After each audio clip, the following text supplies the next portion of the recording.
So if you've been blown away with everything you've heard so far about HoloLens, I'm going to try to slowly reel you back down to reality. There's been a few new developments. Some are good, others not so good. So let's start out with the good news. When HoloLens was first revealed, I didn't think what we were seeing on stage was actually real. You know, my first instinct was this is some sort of concept video. This is a marketing ploy, sort of like they did with Connect, where they showed you all these fantastic things that you're going to be able to do with it that never actually turned out to be. And then I started reading story after story where journalists got to try it out, and they were walking away one after the other talking about how breathtaking it was. You know, one guy mentioned how he really felt like he was standing on a cliff in Mars or on Mars, and it felt so real that his legs started trembling. And so, I mean, those are the experiences that I want to see. You know, I want to feel that sort of sensation. And myself, because I love technology and I love thinking about the things that we're going to be able to do in the not so distant future, you know, my mind immediately starts racing with all the things that could actually happen. You know, you could have one of your friends online actually be standing in your living room. You know, you can meet virtually in your living room.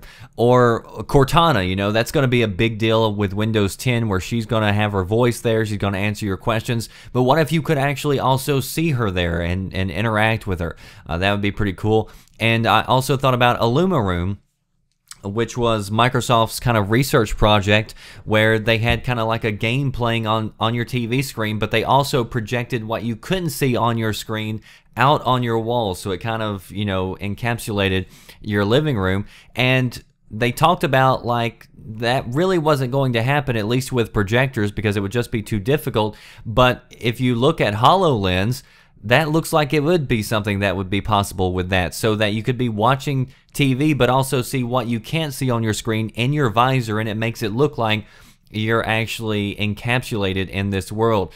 Or, you know, what about walking into your Forza garage and being able to actually walk around your car, and your garage is your living room or your bedroom or whatever else.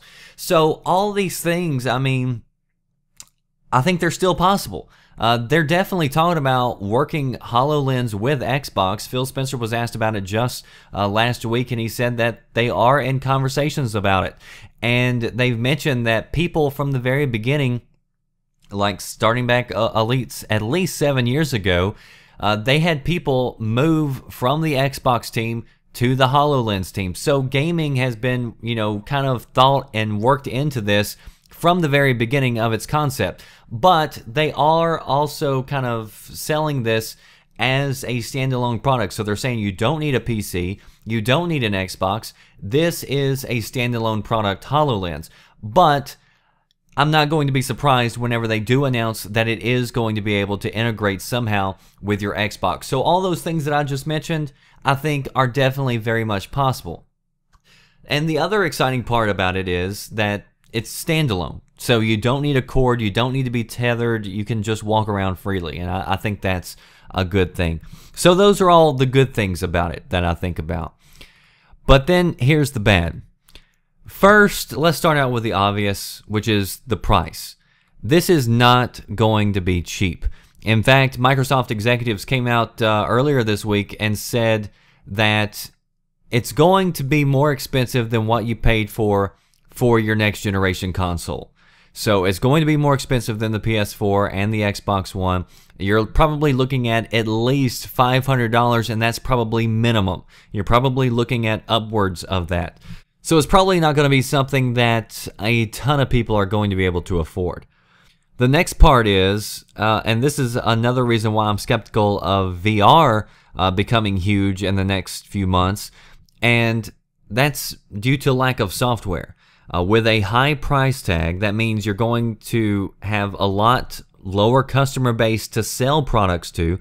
So it's a niche crowd, and I don't know how many devs are going to go out of their way to work primarily on VR or AR simply because there's not that many people to sell products to, at least starting out. I'm not saying that the games won't be there eventually. I'm not saying that there won't be awesome games, but I cannot expect a ton of AAA content. coming out for VR or AR. I mean, hell, I'm still waiting for a ton of AAA content coming out exclusively for consoles, to tell you the truth. Again, I think there's plenty of games out there that'll have it, but I don't know how many games that you have to have will be actually on there. And another mark on it that I also put against VR is that it's still a headset. Tethered or not, you're still wearing this. And I mean, I know me personally, I can't stand to leave headphones on all day long, much less something in front of my face for hours upon hours at a time. You know, usually whenever I'm done with a 2-hour 3D movie where you wear glasses, I'm already on the verge of a headache and ready to get it off my face by the time the movie's over. So I'm not sure how well this is going to work and how many people are going to enjoy walking around their house or wherever else with a headset on. And then finally, how good is it actually going to be? You know, I mean, we're going to hear more details about the experience for sure. Overall, most of the reviews I've read have been pretty stellar. But I was also listening to one girl talk about her experience the other day, and she was talking about how the field of view was actually pretty limited on the version that she got to actually try out at Microsoft's Build last week.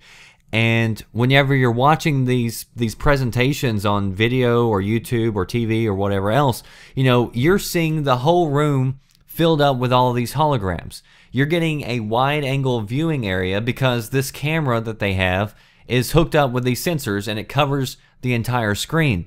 But according to her, the actual headset, whenever you have it on, you basically have to be looking directly in front of you to see any of these holograms. And your peripheral vision, there's nothing there, which you can imagine is going to take you out of that experience. You know, if you're watching it on TV, you see the whole room filled up with stuff, you're like, holy crap. But if you were actually there and you imagine having to just stare straight ahead in order to see something, you can imagine how that's going to be a little bit more disappointing, probably quite a bit disappointing.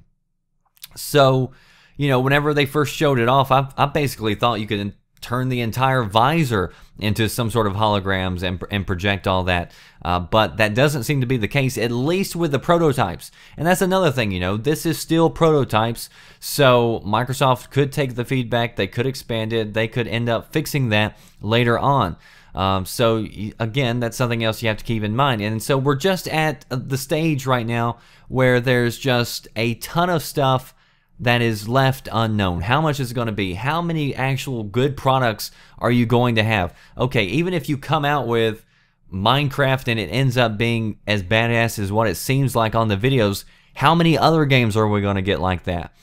So we are at a stage where there is still just too many unanswered questions to really become that excited for it, at least for me.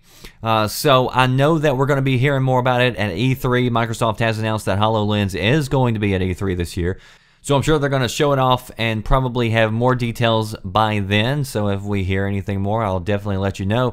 But post your thoughts below in the comment section. What do you think about everything we just talked about? And are you excited about HoloLens, or do you think it's going to be a bust? That does it for me, The Red Dragon. I'll see you next time. Thanks for watching. Are you listening? Damn.